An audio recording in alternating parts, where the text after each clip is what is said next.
நாமக்கல் மாவட்டம் ராசிபுரம் அருகே மல்லூர் சோதனை சாவடியில் உரிய ஆவணங்கள் இன்றி கொண்டு செல்லப்பட்ட 7 கோடி மதிப்பிலான தங்க நகைகள் பறிமுதல் செய்யப்பட்டிருக்கிறது. 10 கிலோ தங்கம் மற்றும் 29 கிலோ வெள்ளி நகைகளும் பறிமுதல் செய்யப்பட்டிருக்கிறது.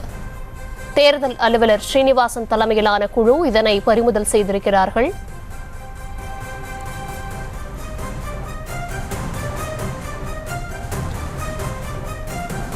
கூடுதல் விவரங்களுடன் இணைகிறார் செய்தியாளர் கிருஷ்ணன். விவரங்கள். தர்ஷினி, ராசிபுரம் அருகே உரிய ஆவணம் இல்லாமல் 7 கோடி மதிப்பிலான தங்கம் வெள்ளி பொருட்களை பறக்கும்படி அதிகாரிகள் பறிமுதல் செய்தனர்.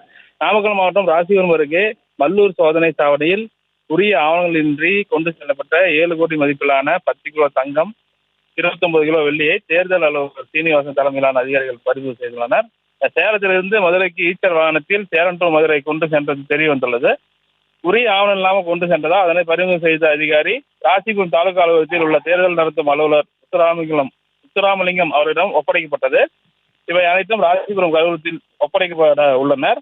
உரிய ஆவணம் செலுத்தி பெற்றுக்கொள்ளலாம் என அதிகாரிகள் தரப்பில் தகவல் தெரிவித்துள்ளனர்.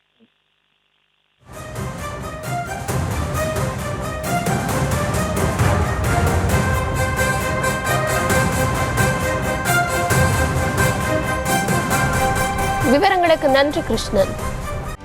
செய்திகளை உடனுக்குடனும் துல்லியமாகவும் தெரிந்து கொள்ள சப்ஸ்கிரைப் பண்ணுங்க.